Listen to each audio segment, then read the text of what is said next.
स्वागत है आप सभी का Shashi sir official YouTube channel में। देखते हैं आज हम लोग क्षितिज भाग 2 के काव्य खंड के दूसरे अध्याय राम लक्ष्मण परशुराम संवाद जो कविता है उसके एक एक पंक्ति का भावार्थ चलिए समझते चलते हैं क्या क्या इसमें कवि तुलसीदास ने बताया है। और यह प्रसंग जो है उस वक्त का है जब शिव धनुष को भगवान श्री राम ने प्रत्यंचा जब चढ़ाने का प्रयास किया तो ये टूट गया था। और टूटने के बाद भगवान शिव के बहुत बड़े भक्त श्री परशुराम जो है वहाँ पर पहुँचे थे और बहुत गुस्से में आए थे। और गुस्से में आने के बाद वो एक तरह से हर राजा महाराजा को जो है एक तरह से चैलेंज कर रहे थे कि कौन कौन है यहाँ पर जिसने मेरे इस धनुष को तोड़ा है या जिसके कारण ये धनुष टूटा है, मैं उससे क्या करूँगा, बदला लूँगा। तो जब वहाँ पहुँचे तब जब क्रोधी स्वर में बोले, चैलेंज किए सबको, तो लक्ष्मण समक्ष आए और लक्ष्मण आने के बाद क्या क्या जवाब देते हैं उसी का जिक्र इसमें है। चलिए देखते हैं पहली पंक्ति क्या है। पहली पंक्ति जो कवि ने बताया है, पहली पंक्ति उसमें क्या लिखा हुआ है कि देखिए यहाँ पर है, नाथ शंभुधनु भंज निहारा। नाथ शंभुधनु भंज निहारा, राम जी खड़े हैं और राम जी जो है क्रोधित मुनि से कहते हैं कि नाथ शंभुधनु भंज निहारा, हे नाथ हे मुनि। शंभुधनु, शंभुधनु मतलब शंभु का मतलब शिव, धनु मतलब उनका धनुष, भंज निहारा जिसने भी इस धनुष को तोड़ा है। होई है केऊ एक दास तुम्हारा, वह आपका कोई क्या है, दास है। राम कहते हैं कि आपका कोई दास ही है जो शिव धनुष को क्या किया है, तोड़ा है। आयेसु, आयेसु काह कहिए किन मोही। राम कहते हैं कि बताइए मुनिवर, आप किस प्रयोजन से आए हैं, आप किस कारण से आए हैं, मुझे बताइए। सुनी रिसाई बोले मुनि को ही। इस मीठी बातों को सुनकर जो है मुनि रिसा गए, रिसा गए मतलब खिसिया गए और गुस्सा कर बोले, सेवकू सो जो करे सेवकाई। कह रहे हैं कि सेवक वो होता है जो सेवकाई करता है, सेवक वो होता है जो सेवा करता है। अरि करनी किरी करिए लड़ाई, और जो इस तरह की उदंडता करता है वो समझो लड़ाई करना चाहता है। जो इस तरह की उदंडता करता है वो सेवकाई नहीं कर रहा है, वो तो लड़ाई करना चाहता है। सुनहु राम जेहि शिव धनु तोरा। राम को संबोधित करते हुए कहते हैं मुनि कि सुनिए राम, जिसने भी इस शिव धनुष को तोड़ा है, सहस्त्र बाहु सम सो रिपु मोरा, वह सहस्त्र बाहु के समान मेरा रिपु है। रिपु का अर्थ होता है शत्रु। इनका एक बहुत बड़ा शत्रु था सहस्त्र बाहु, जिसकी भुजाओं को इन्होंने क्या किया था, उखाड़ डाला था। तो कह रहे हैं परशुराम कि सुनिए राम, जिसने भी मेरे इस शिव धनुष को तोड़ा है वह सहस्त्र बाहु के समान मेरा क्या है, शत्रु है। सो बिलगाऊ बिहाई समाजा, जिसने भी इस धनुष को तोड़ा है भी बिलगाऊ हो जाए। बिलगाऊ का मतलब होता है अलग हो जाए। बिहाई समाजा, इस समाज से वह व्यक्ति अलग हो जाए जिसने मेरे शिव के धनुष को तोड़ा है। न तमारी जई हैं सब राजा, नहीं तो जितने भी यहाँ राजा हैं सभी क्या हो जाएंगे, मारे जाएंगे। सुन ही मुनि बचन लखन मुस्काने। मुनि का जब ये कठोर वचन सुनते हैं तो लखन जी अर्थात लक्ष्मण जी मुस्कुराने लगते हैं।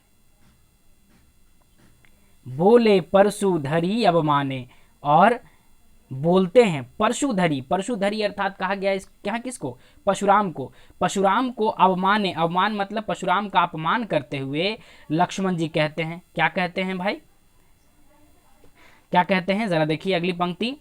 बहु धनु ही तोरी लड़काई। कह रहे हैं लक्ष्मण जी कि बहुत सारी धनुही को, छोटा जो धनुष होता है उसको धनुही कहा जाता है। बहु धनुही तोरी लरिकाए, बहुत सारे धनुषों को हमने लरिकाई में, लरिकाई मतलब बचपन में क्या किया है, तोड़ दिया है। कब हूँ न असिरिस कीन गोसाई, लेकिन कभी भी आपने कोई गुस्सा नहीं किया गोसाई। परशुराम जी को संबोधित कर रहे हैं कि बचपन में हमने कई धनुषों को तोड़ दिया लेकिन आपने कभी गुस्सा नहीं किया। यही धनु पर ममता के ही हेतु, इस धनुष पर जो है या इस धनु पर आपको क्यों ममता है। सुनी रिसाई कह भृगल केतु, ये बात सुनकर भृगु कुल के थे ये कौन, परशुराम। परशुराम का जो कुल था वो कुल था भृगु कुल। भृगु कुल के जो परशुराम है रिसा गए अर्थात गुस्सा गए, और गुस्सा कर कहते हैं हे नृप बालक, हे राजपुत्र, नृप का मतलब राजा होता है, हे राजपुत्र काल बस बोलत तो ही न संहार, तुम काल के बस में हो इसीलिए तुम संभल के नहीं बोल रहे हो, संहार के नहीं बोल रहे हो। धनु ही सम त्रिपुरारी धनु, विदित सकल संसार, धनु ही सम, तुम इस धनुष को धनु ही के समान समझ रहे हो, छोटे धनुष के समान समझ रहे हो। ये त्रिपुरारी, त्रिपुरारी किसको कहा जाता है, भगवान शिव को। कह रहे हैं कि ये त्रिपुरारी धनु है, ये भगवान शिव का धनु है, विदित सकल संसार, और ये बात जो है पूरा संसार जानता है, ये बात पूरे संसार को पता है। तो ये था पहला पैराग्राफ। चलिए दूसरा जो हम लोग का अनुच्छेद है या पैराग्राफ है उसको हम लोग देखते हैं। इसमें कवि क्या कह रहे हैं, इसमें लखन जो है कह रहे हैं, क्या लखन कह रहे हैं, लखन कहा हंसी हमरे जाना, सुनहु देव सब धनुष समाना। लखन ने जो है मुस्कुराते हुए कहा कि हे देव, हे ऋषि, हमारे लिए तो सब धनुष क्या है, एक समान है। का क्षति लाभ जुन धनु तोरे, आखिर इस धनुष के टूट जाने से आपको क्या क्षति हुआ, क्या लाभ हुआ, क्या हानि हुआ। देखा राम नयन के भोरे, राम ने तो यानी भैया राम ने तो इसे नया समझ के देखा था, लेकिन छुअत टूट रघुपति न दोषु, यह छूते ही, यह भैया राम के छूते ही टूट गया। रघुपति न दोषु, इसमें रघुपति का कोई दोष नहीं, इसमें राम का कोई दोष नहीं। क्या है आगे, मुनि बिनु काज करिए कतरोसु, आप गुस्सा मत कीजिए, इसमें उनका कोई दोष नहीं है। बोले चितय परशु की ओरा, परशुराम जो है परशु, परशु यानी जो फरसा होता है उसकी ओर इशारा करते हुए कहते हैं, रे सठ, सठ मतलब मूर्ख, रे सठ सुने हूं स्वभाव न मोरा, अरे मूर्ख तुझे मेरा स्वभाव, स्वभाव मतलब स्वभाव नहीं पता है। बाल कुबोली बधौ नहीं तोरा, बालक समझकर तुम्हारा वध हम नहीं कर रहे हैं। केवल मुनि जड़ जान ही मोही, तुमने जो है केवल मुझे मुनि समझ रखा है, तुमको लग रहा है कि मैं एक मुनि हूं। बाल ब्रह्मचारी अति को ही, मैं जो हूं एक बाल ब्रह्मचारी हूं और अति क्रोधी हूं।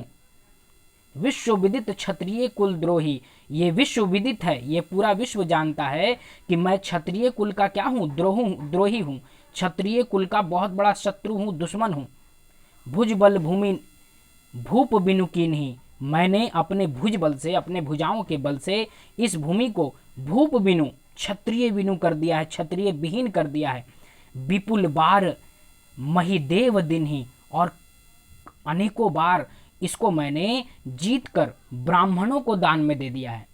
यानी परशुराम जो है अपने शौर्य बल का बखान करते हुए कहते हैं कि तुम्हें नहीं पता है, तुम मुझे सामान्य मुनि समझ रहे हो, मैं जो हूँ इतना बलशाली हूँ कि मैंने अपनी भुजाओं के बल पर इस धरती को क्षत्रिय विहीन कर दिया है और कई बार इस धरती को जीत कर मुनियों को, ऋषि मुनियों को दान में दे दिया है। चलिए नेक्स्ट पंक्ति है, सहस्र बाहु भुज छेद निहारा, मैंने सहस्र बाहु की भुजाओं को क्या कर दिया है, छिन्न भिन्न कर दिया है। परशु बिलो की महीप कुमारा, और मैं इस परशु से जो है तुम्हारा भी संहार कर सकता हूँ। मातृ पितु पित ही जनि सोच, बस कहिस महिष किशोर, कह रहे हैं परशुराम कि तू अपने माता पिता का घमंड न कर, ये मत सोच कि तू राजकुल का है, ये मत सोच कि कोई राजा का पुत्र है तो तू बच जाएगा। गर्भ दहर भक दल परशु मोर अति घोर, कवि कह रहे हैं कि गर्भन के अर्भक दलन पशु अति मोर घोर, मोर अति घोर, कह रहे हैं परशुराम कि मेरा परशु जो है इतना भयंकर है, इतना खतरनाक है कि गर्भन है, यानी जो बच्चा गर्भ में पल रहा है, जो बच्चा अभी गर्भ में ही है उसका भी नाश कर दे, इतना खतरनाक है मेरा कौन, परशु। ठीक है, चलिए अगली पंक्ति क्या कहती है, कि बिहसी लखनऊ बोले मृदबानी। लखन जो है अर्थात कौन, लक्ष्मण, बोलते हैं मृदुबानी मीठे स्वर में।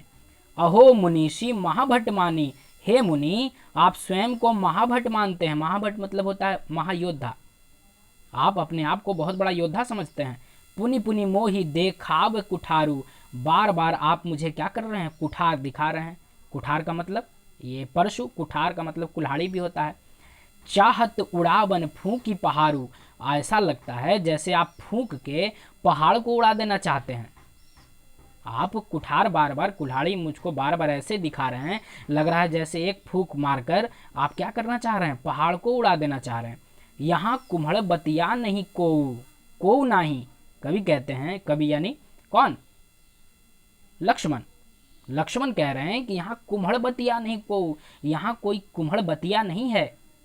ठीक है, कुम्हड़ बतिया का मतलब एक फल होता है जो बड़ा कोमल, बड़ा मुलायम होता है। ठीक है, तो उसी को कहा गया कुम्हड़ बतिया, या फिर आप छुई मुई का पौधा भी आप उसको कह सकते हैं। जे तर्जनी देख ही मर जाही, जो उंगली अर्थात तर्जनी जो होती है, अंगूठे के बाद की जो उंगली होती है उसको तर्जनी कहते हैं। तर्जनी देखकर जो मर जाए। आप यहाँ कुम्हड़ बतिया से जो है छुई मुई का जो फूल होता है, छुई मुई का जो पौधा होता है, उससे भी जोड़ सकते हैं। छुई मुई का पौधा क्या होता है, जैसे ही आप तर्जनी उस पर लगाइएगा, उसको छूइएगा, वो छूते ही पूरा मुरझा जाता है। तो कह रहे हैं लक्ष्मण जी, आपने मुझे कुम्हड़ बतिया समझ रखा है, छुई मुई का फूल समझ रखा है कि मुझे मैं तर्जनी देखकर ही क्या हो जाऊंगा, मर जाऊंगा या मुरझा जाऊंगा। दे कि कुठारू सरासन बाना, मैं कछु कहा सही तभी माना। देखी कुठारू सरासन बाना, मैं कछु कहा सही तभी माना। बार बार आप मुझे कुठार दिखा रहे हैं और अभिमान दिखा रहे हैं मेरे ऊपर। भृगुसुत समुझी जनेऊ बिलो का, आपको मैं भृगुसुत समझकर, भृगु कुल का मतलब ब्राह्मण समझकर, जनेऊ बिलो का, जनेऊ ब्राह्मण रखते हैं तो कभी कहते हैं, यानी ये लक्ष्मण जी कह रहे हैं कि मैं आपको केवल ब्राह्मण कुल का समझकर जो है रुक जा रहा हूँ। जो कछु कहूँ सहूँ रिस रोकी, मैं अपने गुस्से को, रिस मने गुस्सा, मैं अपने गुस्से को बार बार इसलिए रोक ले रहा हूँ क्योंकि आप क्या हैं, ब्राह्मण कुल के हैं, क्योंकि आप ब्राह्मण हैं। सुर महिसुर हरिजन अरुगाई, हमारे कुल में देवता, ठीक है, कमजोर व्यक्ति, ब्राह्मण और गाय, अरुगाई, सुर महिसुर हरिजन अरुगाई। ठीक है, भगवान, ब्राह्मण, कमजोर व्यक्ति और देवता और गाय, हमारे कुल इन पर न सुराई, हमारा कुल जो है इनके ऊपर बहादुरी नहीं दिखाता। किस पर, देवता पर, ब्राह्मण पर, कमजोर लोगों पर और गाय पर। हमारा कुल जो है अपनी क्या नहीं दिखाता, वीरता नहीं दिखाता।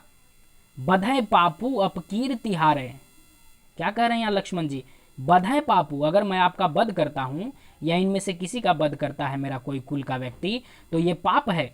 अपकीर्ति हारे, अगर इनसे हार जाता है तो ये क्या हो जाता है, पाप कहलाता है। मारत हूँ पाप करिए तुम्हारे, मारत हूँ पाप परिये तुम्हारे, कवि कहते हैं कि मारत हूँ पाप परे तुम्हारे, परिये तुम्हारे। अगर आप मुझे मारते भी हैं तो भी मुझे आपका पाँव ही पकड़ना चाहिए, फिर भी मुझे आपका चरण छूना चाहिए। अगर आप मुझे मारते भी हैं तो भी, क्यों, क्योंकि आप क्या हैं, ब्राह्मण हैं। कोटि कलीस सम बचुनु तुम्हारा, कोटि का मतलब होता है करोड़ों, ठीक है। कलीशु, कलीशु का मतलब होता है वज्र। कोटि कलीसु सम वचनु तुम्हारा, आपका जो एक एक वचन है करोड़ों वज्र के समान खतरनाक है। आप जो एक एक वचन बोल रहे हैं किसके समान है, वज्र के समान है। वज्र एक हथियार है इंद्र का।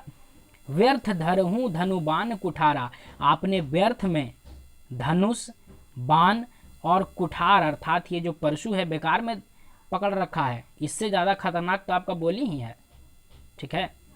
जो बुले की अनुचित के हूँ क्षम हूँ महामुनि धीर, अगर मुझसे कोई अनुचित बात हो गई, यदि मुझसे कुछ अनुचित बात निकल गई तो क्षम हूँ महामुनि धीर, आप क्या कीजिए, महामुनि मुझे क्षमा कीजिए। सुनी सरोस भृगु वंश मणि, बोले धीर गंभीर। बड़ा धीर गंभीर होकर भृगुवंश समनी अर्थात परशुराम के लिए ये बातें कही किसने? लक्ष्मण जी ने। तो परशुराम जी क्या कहते हैं? परशुराम जी आगे कहते हैं, कौशिक सुनहु मंद यहु बालक। विश्वामित्र को कह रहे हैं, कौशिक कहा जाता है विश्वामित्र को। कौशिक सुनहु मंद यहु बालकु। विश्वामित्र कह रहे हैं कि हे विश्वामित्र, ये बालक मंद बुद्धि का है। कुटिलु काल बस निज कुल घालकु। यह जो है काल के बस में है, अपना और कुल दोनों का ये घातक नाश करने वाला है, अपना भी और कुल का भी। भानु वंश राकेश कलंकु। यह सूर्य समान चंद्र वंश का कलंक है। यह क्या है? अपने वंश का कलंक है। निपट निरंकुश अवधु अकंसु। यह जो है एकदम निरंकुश है, या कह सकते हैं एकदम उदंड है ये बालक। काल कबलु होई क्षण माही। अगर मैं चाहूं तो तुरंत क्षण में जो है इसको काल का ग्रास बना दूं, चाहूं तो क्षण भर में इसकी मृत्यु जो है तक इसको पहुंचा दूं। कहो पुकारी खोरी खोरी मोहि नाही। कहो पुकारी खोरी मोहि नाही, लेकिन बाद में जो है मुझे दोष मत देना। अगर ये बालक अभी यहाँ मर जाए क्षण भर में तो मुझे बाद में दोष मत देना। तुम कटहु चहु उबारा। तुम हट कहूँ चौ चाहूँ उबारा। कह रहे हैं कि अगर तुम इसे उबारना चाहते हो, बचाना चाहते हो, कही प्रताप बल रोष हमारा। तुम इसे मेरा प्रताप, मेरा बल, मेरा रोष अर्थात गुस्से का परिचय इसको दिला दो कि कितना खतरनाक है कौन? परशुराम। अगर इसको बचाना चाहते हो तो आगे क्या कह रहे हैं? लखन कहु मुनि सुजहु हमारा। तुम ही अछत को बरने पारा। आपने मुँह तुम आपनी करनी। लखन कहूँ, फिर से एक बार देख लेते हैं। लखन कहूँ मुनि सुजहु तुम्हारा। लखन कहते हैं कि हे मुनि, आप तो बड़े महान हैं, तुम ही अछत को बरने पारा। आप जो हैं इतने महान हैं कि बार बार अपनी बड़ाई कर रहे हैं। अपने मुँह तू अपनी करनी। अपनी करनी जो है अपने ही मुख से कह दे रहे हैं। बार बार अनेक भांति बहुबरनी। आप बार बार कह रहे हैं, बहुत प्रकार से अपना तारीफ कर रहे हैं या कर दिया है आपने अपना तारीफ। नहीं संतोष तब पुनि कछु कहूँ। अगर नहीं संतोष हो रहा है तो एक आध बार आओ कह दीजिए। लखन कह रहे हैं कि आपने तो अनेक बार, बहुत भांति बार जो है अपना बड़ाई किया है। अगर नहीं संतोष हो रहा है तो एक बार आओ कह दीजिए। जन रिस रोकी दुखू न सहूं। आप जो है रोक कर अपने मन का जो व्याकुलता है उसको रोक कर दुख मत सहिए। ठीक है, बोल दीजिए। वीर व्रति तुम धीर अछोभा। आप वीर हैं और वीर को जो है ये शोभा नहीं देता। वीर जो होते हैं वो धीर होते हैं, गंभीर होते हैं। गारी देत न पाऊं शोभा। आपको गाली देना शोभा नहीं देता मुनि। जो वीर होते हैं वो धीर गंभीर होते हैं। वीर जो हैं गाली नहीं देते, गाली देना आपको शोभा नहीं देता। चलिए, सूर समर, आगे क्या है? सूर समर करनी करही न जान ही आपू। सूरवीर जो होते हैं वो समर में, समर अर्थात युद्ध में अपनी करनी करके दिखाते हैं, वो अपना तारीफ खुद नहीं करते। विद्यमान रन पाई रिपु कायर कथी प्रतापु। रन में खड़ा होकर जो अपनी बड़ाई करता है, अपने शत्रु को बोल बोल कर डराना चाहता है, वो कायर होता है, वह प्रतापी व्यक्ति नहीं होता। प्रतापी व्यक्ति जो है अपने काम को करके दिखाता है, कभी अपनी बड़ाई नहीं करता। चलिए अगला पंक्ति क्या है? तुम तो कालू हाकु जन लावा। मुनि को कह रहे हैं लक्ष्मण जी कि ऐसा लगता है जैसे आप काल को मेरे लिए क्या कर रहे हैं? बुला रहे हैं। बार बार मोहि लागे बुलावा। आप जो है बार बार काल को हाँक के ला रहे हैं। बार बार मोहि लागी बुलावा, मेरे लिए काल को बार बार बुला रहे हैं। सुनत लखन के वचन कठोरा। लखन के जब ये वचन कठोर सुनते हैं परशुराम तो फिर से गुस्सा हो जाते हैं। परशु सुधारी धरेऊ न घोरा, घोर परशु को सुधार कर जो है बोलते हैं, क्या बोलते हैं, अब जनि देव देसु नहीं, अब जनि देई दोषु मोहि लागू, अब यहाँ कोई मुझे दोष मत देना, कटुवादी बालकु बध जोगु, कटुवादी जो कटु वचन बोलने वाला ये बालक है, बध जोगु बध योग है ये बालक। लक्ष्मण को कह रहे हैं कि ये जो कटु वचन बोल रहा है, ये जो कठोर वचन बोल रहा है, ये बालक बध के योग्य है। बाल बिलो की बहुत मैं बाँचा, बच्चा समझकर मैंने उसे बहुत बचाया, बहुत छोड़ा। अब येहू मर निमार ना सांचा, अब जो है इसे मरने से कोई नहीं बचा सकता। बच्चा समझकर इसे मैंने बहुत छोड़ा, लेकिन अब इसे मरने से कोई नहीं बचा सकता। कौशिक कहा छिम अपराधु, छिमीय अपराधु। कौशिक अर्थात बताए थे विश्वामित्र। विश्वामित्र कहते हैं कि इसकी अपराध को आप क्या कीजिए, क्षमा कीजिए। बाल दोष गुण गण ही न साधु, बालक के दोष और गुण साधु या सज्जन लोग नहीं गिना करते मुनि, आप इस बालक के दोष को क्या कीजिए, क्षमा कर दीजिए। खर कुठार मैं अकुरन को ही, आगे अपराधी गुरु दुर्दोही। खर कुठार मैं अकुरन को ही, बता रहे हैं परशुराम कि मैं अपना कुठार यहाँ सामने रखकर रुक कैसे जाऊं, मैं कैसे न मारूं। आगे अपराधी गुरुद्रोही, आगे जो मेरे खड़ा है वो अपराधी भी है और गुरुद्रोही भी है। लक्ष्मण जी को कह रहे हैं कि जो आगे खड़ा है वो अपराधी भी है और गुरुद्रोही भी है, मैं कैसे इसको छोड़ दूं। उत्तर देत छोड़े बिनु मारे, ये जो ऐसे ऐसे वचन दे रहा है, उत्तर दे रहा है, मैं इसे क्यों ना मारूं। केवल कौशिक सील तुम्हारे, अगर मैं इसे छोड़ रहा हूं, मैं इसे बख्श रहा हूं, तो कौशिक अर्थात विश्वामित्र तुम्हारे शील के कारण, तुम्हारी विनम्रता के कारण और तुम्हारा सम्मान जो मैं करता हूं उसके कारण मैं इसे छोड़ दे रहा हूं। चलिए, न तयहि कटिकूठ कठोरे, न तयहि काटी कुठार कठोरे, नहीं तो इस कठोर कुठार से, कठोर कुल्हाड़ी से, कठोर फरसे से मैं यहीं से मार देता। गुर ही उर तेहु श्रम थोरे, थोड़े से ही श्रम से गुर ही उरिन, गुरु के ऋण से, इनके गुरु थे शिव, शिव के ऊपर, शिव का जब धनुष टूट गया तो एक तरह से कलंक हो गया, तो कहते हैं कि मैं जो है थोड़े से श्रम से गुरु के ऋण से उऋण हो जाता अगर तुमने नहीं से बचा लेता। गद ही सुनू का हृदय हंसी, मुन ही हीरे सूझ। जब ये बात सुना परशुराम का, किसने, इन्होंने, विश्वामित्र ने, तो अपने मन में ही हंस रहे हैं विश्वामित्र। विश्वामित्र क्या कर रहे हैं, अपने मन में हंस रहे हैं। अय मैं खाड़ नौखहीं उजहूँ न बूझ बूझ। ये मुनि जो हैं इनको पता नहीं चल रहा है कि ये जो खाड़ है वो लोहे की खाड़ है, ऊख की खाड़ नहीं है। यानी लक्ष्मण को जो है छोटा मोटा योद्धा समझने की गलती कर रहे हैं परशुराम। ये बात सोचकर अपने मन में हंस रहे हैं कौन, विश्वामित्र। बूझ ना बूझ, इनको जो है ये बूझ नहीं पा रहे हैं कि ये सामान्य योद्धा नहीं है लक्ष्मण, सामान्य योद्धा नहीं है राम। ठीक है, ठीक है, चलिए आगे देख लेते हैं थोड़ा सा। लखन, लखन मुनि शील तुम्हारा, कहेऊ लखन मुनि शील तुम्हारा। लखन कहते हैं कि हे मुनि, आपका शील जो है पूरा संसार जानता है। को नहीं जानत विदित संसारा, आपके कर्म कांड को पूरा संसार जानता है, कौन नहीं जानता है। माता पिता ही उऋण भयो नीके, आप जो है माता पिता के ऋण से तो उऋण हो ही गए हैं। गुरु ऋण रहा सोचू बड़े जी के, आप मन में जो है बचा के मत रखिए गुरु के ऋण को, उससे भी ऋण हो ही लीजिए। सो जनु हमरे ही माथे काढ़ा, वो ऋण भी जो है हमारे ही माथे कढ़ा हुआ है। दिन चली गए ब्याज बढ़ा, और जैसे जैसे दिन बीतता चला जाएगा ब्याज भी क्या होता जाएगा, बढ़ता जाएगा।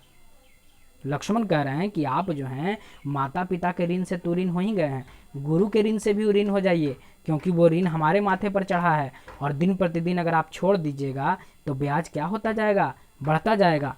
अब आनिए व्यवहार बोली, अब जो है किसी हिसाब करने वाले को आप क्या कीजिए, बुला लीजिए। तुरंत देहूँ मैं थैली खोली, जितना हिसाब होगा वो मैं तुरंत थैली खोलकर क्या कर दूंगा, दे दूंगा, सारा हिसाब किताब कर दूंगा, कितना ब्याज बचल है भाई। सुनी कटु वचन कुठार सुधारा। इस कटु वचन को सुनकर उन्होंने अपना कुठार, अपना जो परशु है, अपना जो फरसा है, उसको सुधार लिया, उसको संभाल लिया। हाय हाय सब सभा पुकारा। और ये जब देखा सभा ने, लोगों ने देखा तो सब हाय हाय करके पुकारने लगे कि अब तो लगता है कि परशुराम अपना फरसा चला ही देंगे। भृगुबर परशु देखा बहु मोही, विप्र विचारी बचौ नृपदोही। भृगुबर, भृगु बताए थे आप, वो भृगु कुल के हैं परशुराम। लक्ष्मण कह रहे हैं कि भृगुबर परशु दिखाबो मोही, हे भृग के शूरवीर, आप मुझे बार बार परशु दिखा रहे हैं। विप्र विचारी बचै नृपदोही, आप खुद को जो है नृपदोही, नृप मतलब राजा या क्षत्रिय, क्षत्रिय द्रोही बताकर जो है हड़काना चाहते हैं। मिले न कभू सुभट रन गाढ़े, आपको जो है रन में कभी बढ़िया शत्रु नहीं मिला, कभी कोई शूरवीर योद्धा नहीं मिला है, आपको अभी भिड़ंत नहीं हुआ है बढ़िया योद्धा से।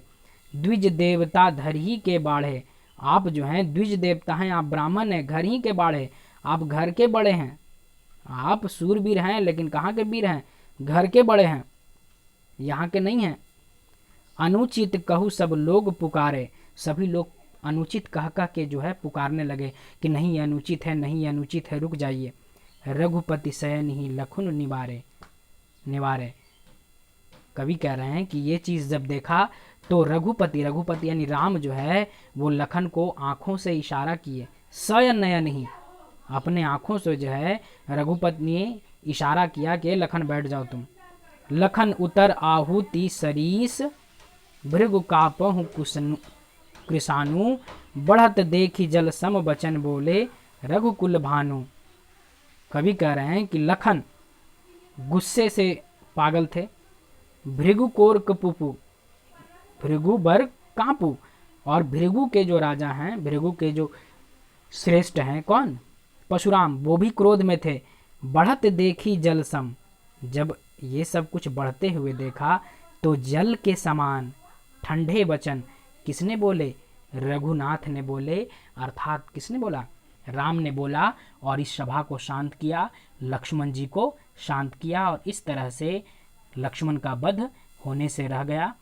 और इस तरह से हमारी ये कविता समाप्त हुई। कविता आपको कैसी लगी प्लीज़ कमेंट बॉक्स में जाकर कमेंट ज़रूर करें, अच्छी लगी तो प्लीज़ लाइक ज़रूर करें, शेयर करें, और बने रहें हमारे चैनल पर। अगर नए हैं तो प्लीज़ चैनल को सब्सक्राइब ज़रूर कर लें। मिलते हैं नेक्स्ट वीडियो में, नेक्स्ट जो हम लोग का चैप्टर होगा उसके साथ। तब तक के लिए सभी को मेरे तरफ से जय हिंद।